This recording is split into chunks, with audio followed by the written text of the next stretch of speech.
One of the eeriest feelings you will get is being surrounded by these mechanical white giants standing in the sea, with a ridiculous wingspan and rotating in a slow, ominous pattern. Very science fiction, isn't it? But these water titans are not here by accident. They are the product of years of design and development geared towards bringing sustainable power to millions of homes in England and the UK. This project is called the Hornsea Wind Farm, and it is the biggest offshore wind farm in the whole world. It is a magnificent sight to behold, gazing at more than 300 colossal turbines in hypnotic motion, scattered across 335 square miles of the sea and working in concert to generate enough electricity for more than 2 million people daily.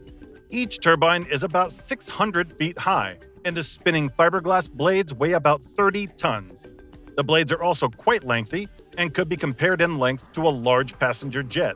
The turbines are assembled at the manufacturers and shipped off to sea where they are coupled together. The installation process requires a lot of precision, and once the installation is complete, the turbines must be kept spinning.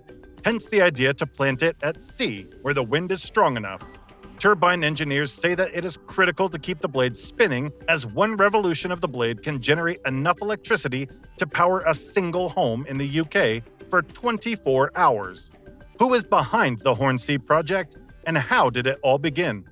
A couple of years back, a Danish-based oil and gas company called Ørsted decided to change its oil and gas direction and go into renewable energies. Ørsted placed its headquarters in the local fish town of Grimsby, the most unlikely place for such a mega project. When asked why Grimsby, the vice president of offshore wind at the company highlighted its features, saying that Grimsby was a good place to set up a port. It was seated in the best geographical location, and it had physical water depth, lots of wind resource, and was close enough to land to connect to the national power grid, which would help distribute the power that is generated from the turbines.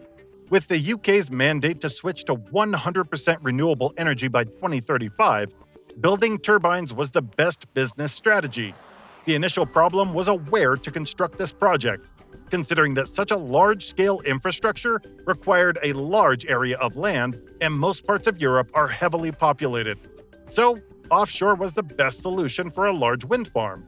This project is privately funded and is one of the cheapest forms of power generation. The Hornsea project was divided into 3 separate projects.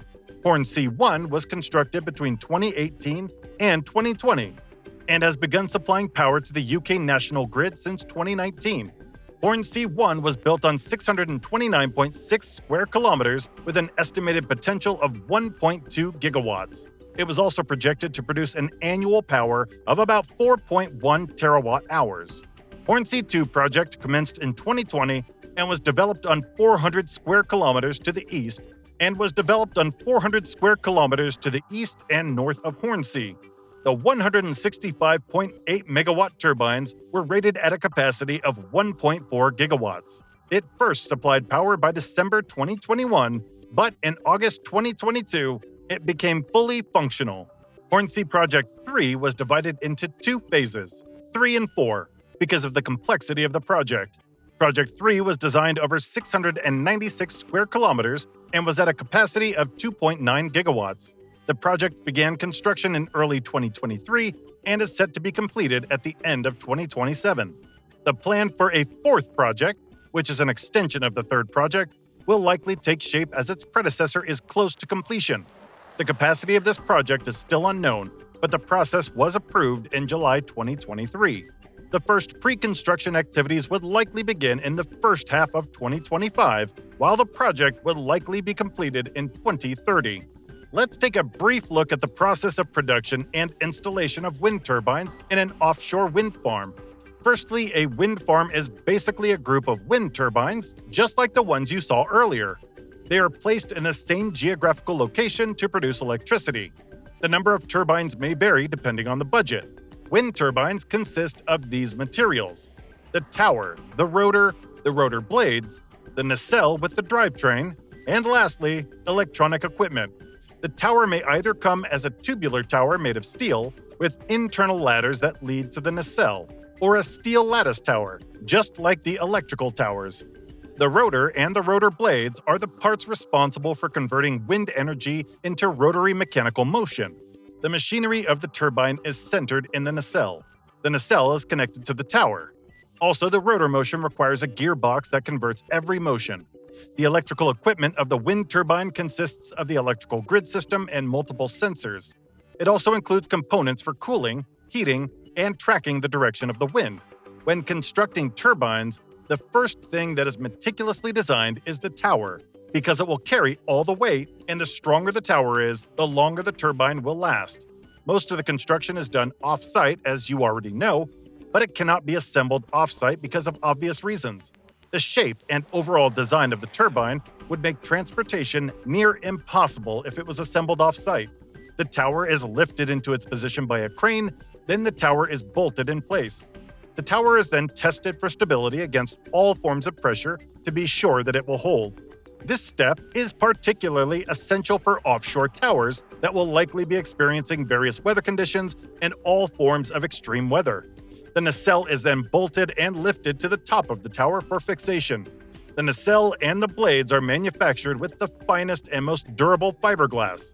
Fiberglass is manufactured for this purpose and is usually mixed and dried for several hours. Eventually, the mold is removed and the blade is formed. The formed blades are then cleaned, processed, and painted. These parts are also taken offshore and assembled. A 220 kilovolt offshore booster station is also set up to boost whatever voltage that is generated. The electricity is channeled to the onshore converter station via a high-capacity DC cable. The ocean is known for an intense amount of winds, and that makes it the perfect place for a wind farm. The turbine rotates with the intensity of the wind to generate massive power. The wind at sea is without a doubt much more intense than on land because there are no barriers at sea. Wind farms are typically set up in waters that are about 60 meters deep and usually quite distant from things like marine traffic routes, coasts, and naval installations. What does this megaproject mean for Grimsby and England?